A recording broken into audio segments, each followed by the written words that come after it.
Les fondateurs de l'université de Harvard avaient une devise pour l'université. Et cette devise ressemble à peu près à ça.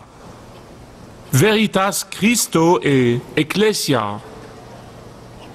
La vérité pour le Christ et l'Église.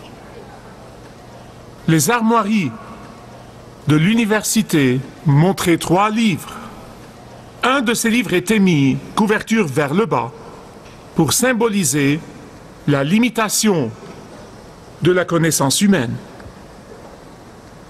Mais dans les dernières décennies, le livre a été tourné couverture vers le haut pour indiquer qu'il n'y a aucune limitation pour la capacité de la connaissance humaine. Et quant à la devise, oh, elle a changé, elle aussi. Elle dit simplement « Veritas », vérité. Vérité. En réalité, c'est la vérité qu'ils ne peuvent pas supporter. En réalité, quand vous devez réécrire les registres historiques, cela veut dire que vous ne pouvez pas tolérer la vérité. En réalité, quand vous sentez le besoin de falsifier les faits de l'histoire, cela veut dire que vous ne pouvez pas supporter la vérité. En réalité, pendant que la poursuite de la connaissance est non seulement digne d'éloge, mais aussi doit être encouragée, le fait de nier la vérité est non seulement un renoncement à la connaissance, mais aussi un lavage de cerveau. La Bible dit que la crainte de l'Éternel est le commencement de la sagesse. Je vous prie d'écouter très attentivement ce que je vais vous dire. Nous vivons dans une époque où la vérité est monnaie rare. Nous vivons dans une époque où la vérité est souvent niée par égard pour la popularité.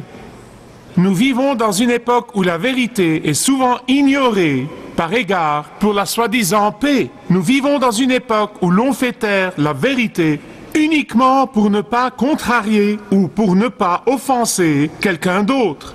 Nous vivons dans une époque où la vérité est dissimulée par égard pour l'unité. Je crains que nous ne soyons sur le point de nous engager dans les âges des ténèbres à nouveau.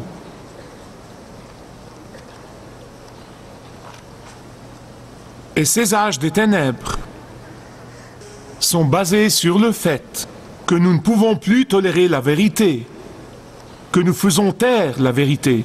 Malheureusement, les gens deviennent tellement habitués à l'obscurité, même le peuple de Dieu dans l'Église de Jésus-Christ, qu'ils ne peuvent pas reconnaître la lumière quand ils la voient. C'est vraiment stupéfiant pour moi. C'est vraiment stupéfiant de voir que les soi-disant leaders chrétiens ont honte du nom de Jésus-Christ. C'est tellement stupéfiant pour moi de voir les soi-disant religieux de l'Église, leaders chrétiens, renier l'essence même de la foi. C'est stupéfiant pour moi que le soi-disant clergé chrétien ne veuille pas et refuse de prier au nom de Jésus-Christ. Je me suis demandé, que leur a fait Jésus? Que leur a-t-il fait? Qu'a donc fait Jésus pour qu'ils aient tellement honte de le proclamer publiquement? Et vous appelez ça honnêteté? Vous appelez ça vérité? Vous appelez ça intégrité? Vous appelez ça prière? Écoutez-moi, amis bien-aimés. C'est précisément le fait d'écarter le nom de Jésus-Christ de la vie publique qui nous a mis dans le pétrin dans lequel nous sommes aujourd'hui. Et je veux vous dire quelque chose d'autre. C'est ce rejet continu du nom de Jésus-Christ qui va nous enfoncer plus profondément dans ce pétrin.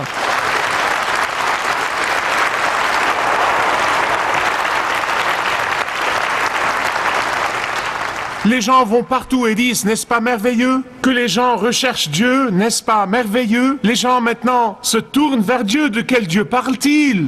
De quel Dieu parle-t-il donc? Quel genre de Dieu est ce méconnu, cet inconnaissable Dieu? Est-ce un Dieu qui est une force éthérée dans l'univers? De quel Dieu parle-t-il? Écoutez-moi, écoutez ce que je vais vous dire maintenant. Écoutez-moi bien sur ce point. Il n'y a qu'un seul vrai Dieu qui est le créateur de l'univers. Et ce Dieu s'est révélé pleinement et entièrement et suprêmement dans la personne de Jésus-Christ.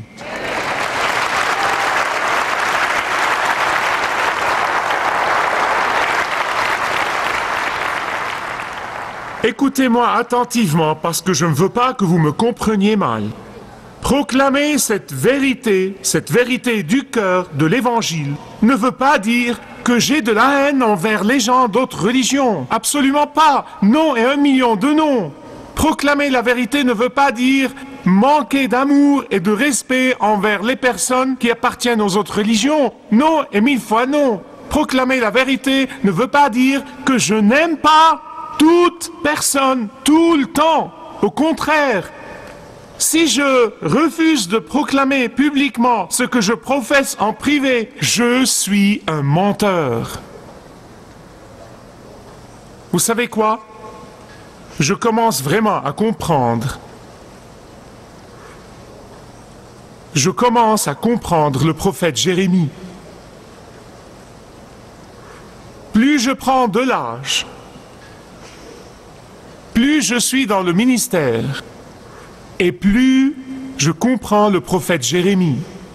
L'homme qui a été appelé contre sa volonté à proclamer la parole de Dieu et qui a été appelé le prophète qui pleure. Et je vais vous dire pourquoi il a été appelé le prophète qui pleure. La raison pour laquelle il a été appelé le prophète qui pleure, c'est qu'il a vu les chefs religieux de son époque renier la vérité.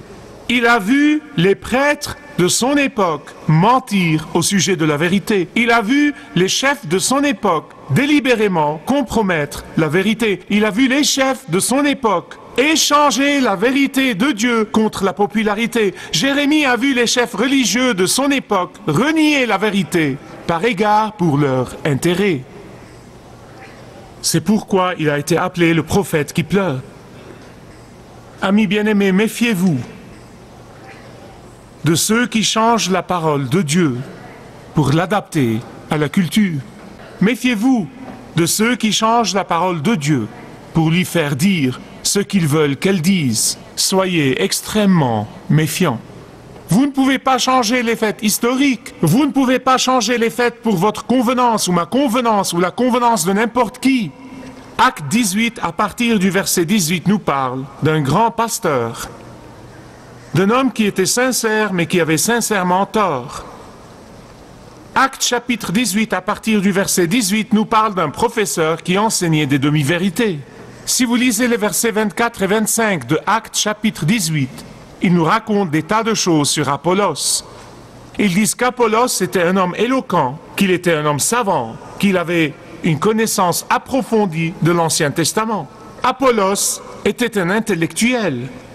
Apollos était non seulement un intellectuel, mais aussi un orateur qui sait s'exprimer. La plupart des intellectuels ne peuvent pas parler, mais il était un orateur qui savait s'exprimer. Il était un pasteur passionné. Il était un bon orateur. Apollos était essentiellement capable de tenir son audience sous le charme. Mais il y a une petite chose ici qui dit qu'Apollos était d'Égypte. Et j'ai dit, maintenant je comprends le problème théologique ici. Il avait besoin de toute aide possible. Et c'est pourquoi Aquila et Priscilla, ce couple dévot, l'ont pris et lui ont expliqué exactement la voie de Dieu. Ils lui ont appris la vérité qu'il ne savait pas et n'avait pas au sujet de Jésus. Apollos, comme tellement de gens dans l'Église d'aujourd'hui, il avait presque raison, mais complètement tort. Comme tant de soi-disant pratiquants aujourd'hui, ils savent quelques vérités bibliques, mais il leur manque la vérité.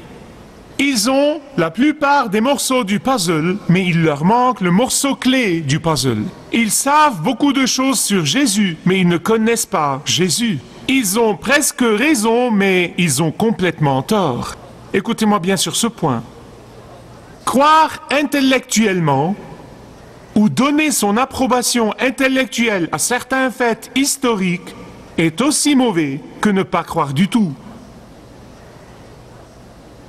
On me dit que si une fusée spatiale, si elle est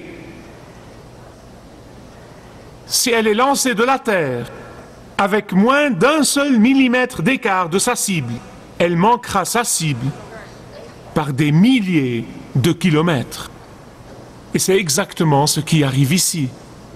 Quel était le problème d'Apollos? Eh bien, il connaissait le plan révélé de Dieu pour le salut du monde, jusqu'à...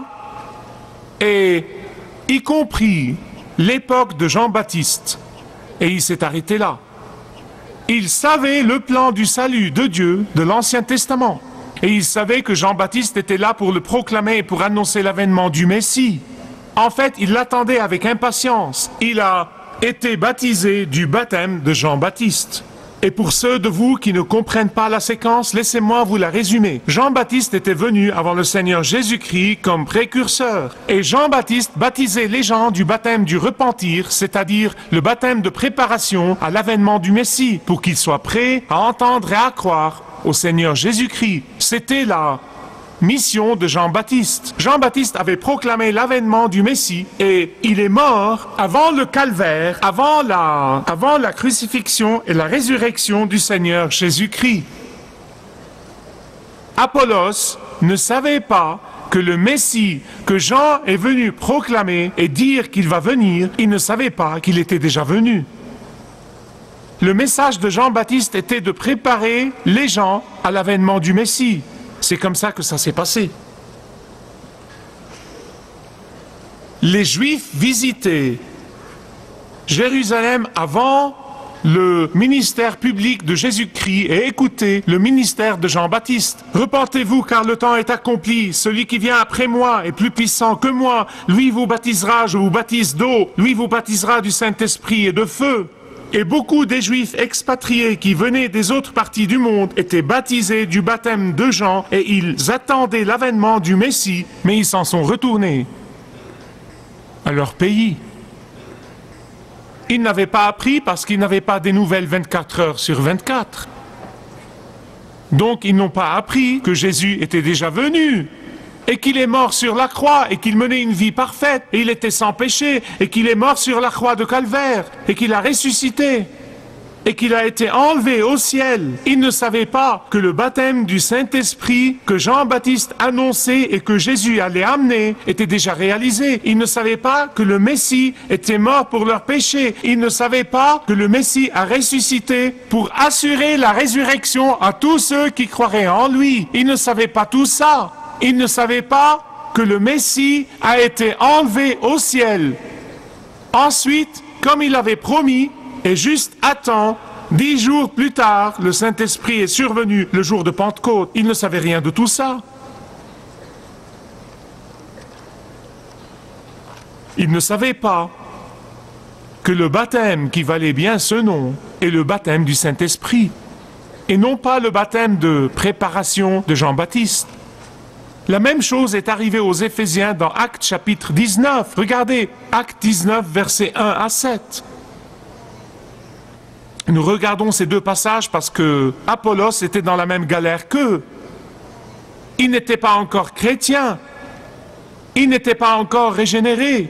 Il n'était pas encore né de l'Esprit de Dieu. Pourquoi? Parce que 1 Corinthiens chapitre 6, verset 19, chapitre 12, verset 13, 2 Corinthiens 6, 16, Éphésiens 1, 13, pour ne citer que quelques références, nous dit sans prêter à équivoque que chaque chrétien reçoit le Saint-Esprit au moment de sa régénération.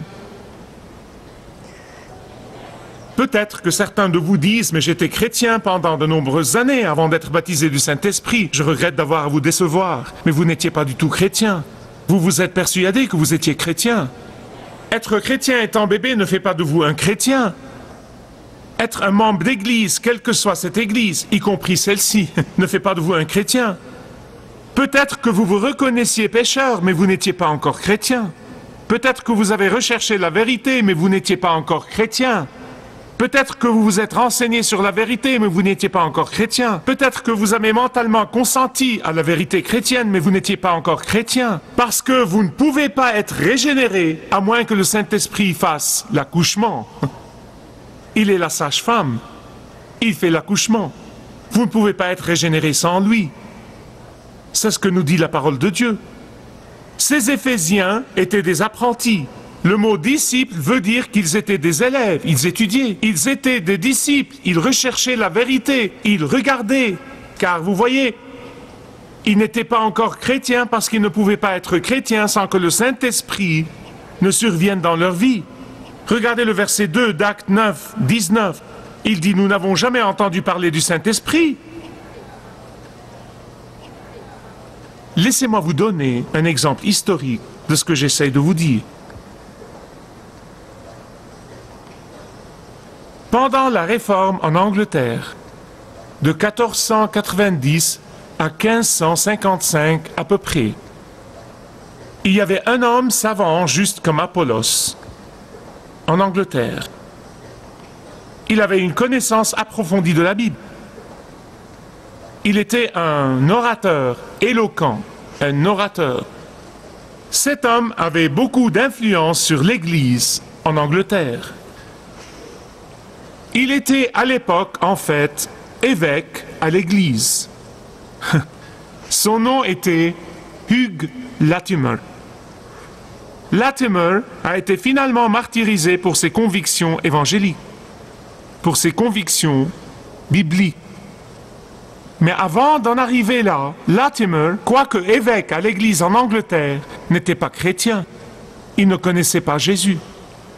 Il savait beaucoup au sujet de Jésus, mais il ne connaissait pas Jésus comme son sauveur personnel et Seigneur de sa vie. Comme tant d'autres de son époque, il pensait que pour arriver au ciel, vous devez juste essayer de faire de bonnes œuvres.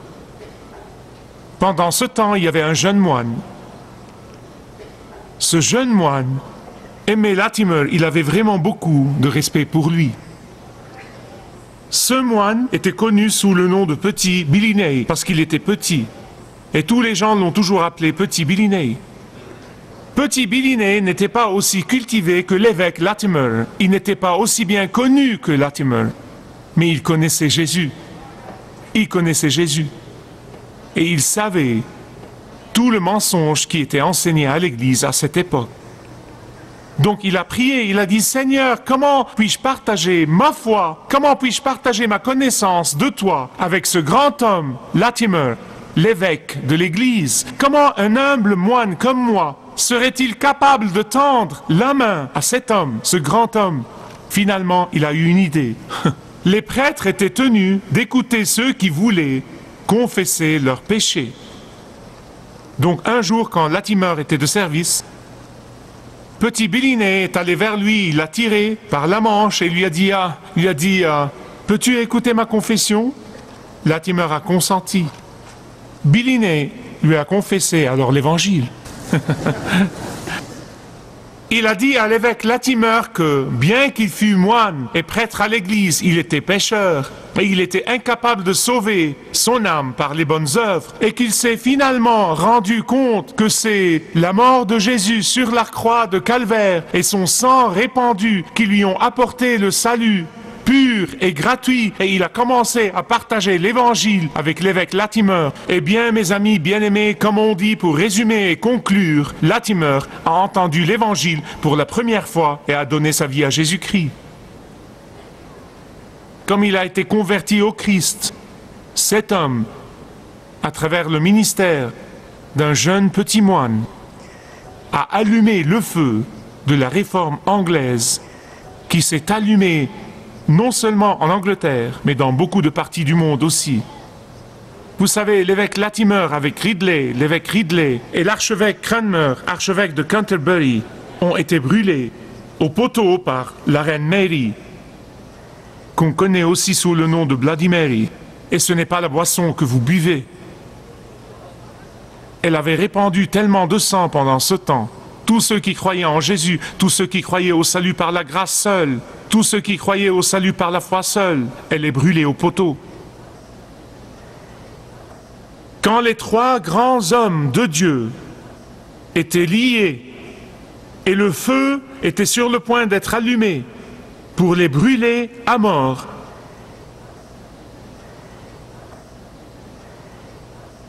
cet évêque, qui n'était pas chrétien avant que Petit Billy lui ait témoigné,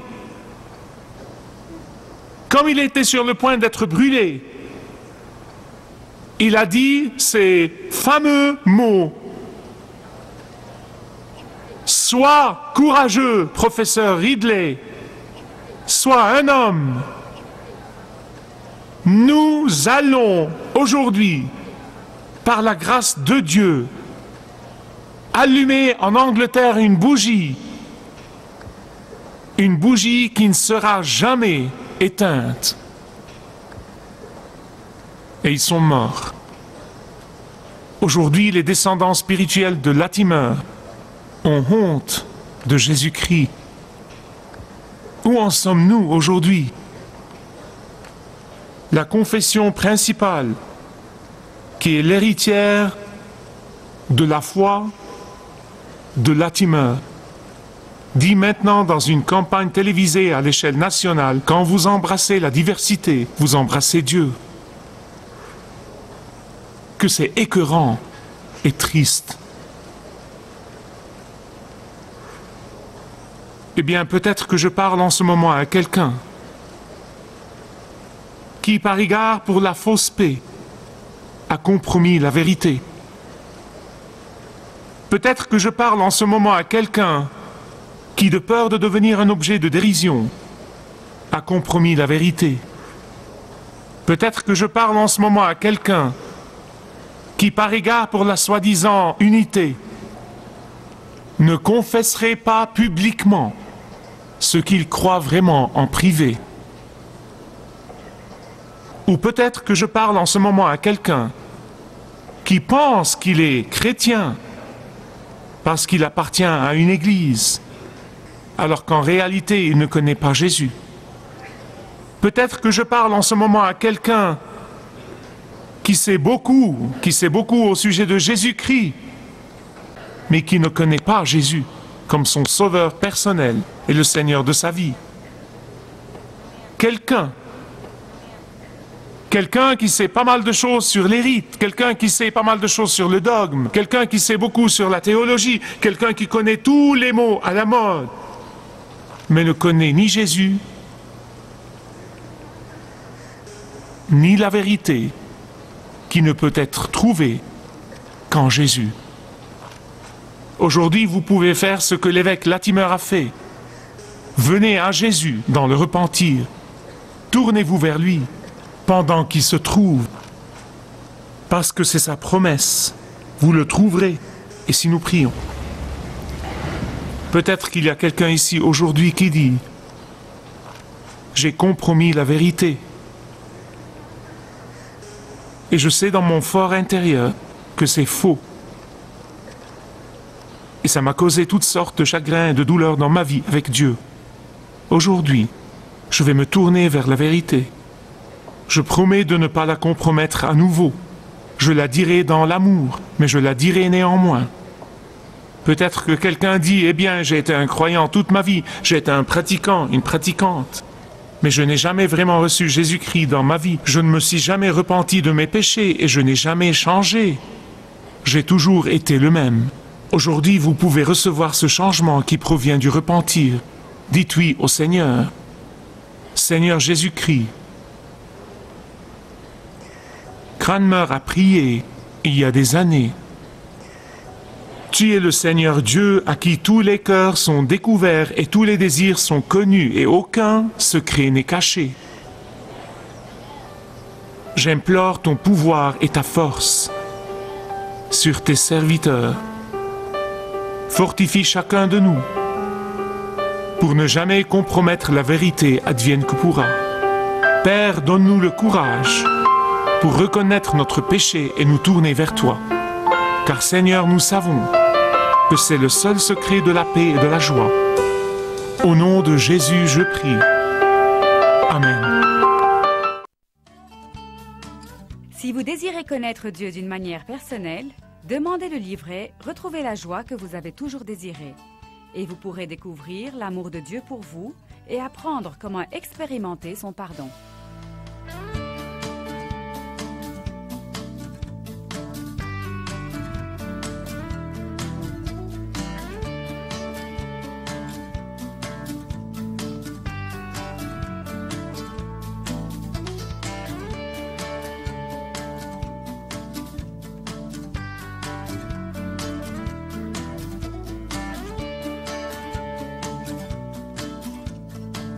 Si vous avez une relation personnelle avec Dieu et vous êtes intéressé à marcher plus intimement avec lui, demandez le livret « 7 pas sur le chemin de la foi » qui vous guidera dans une relation plus profonde avec votre Père Céleste. Demandez votre livret gratuit.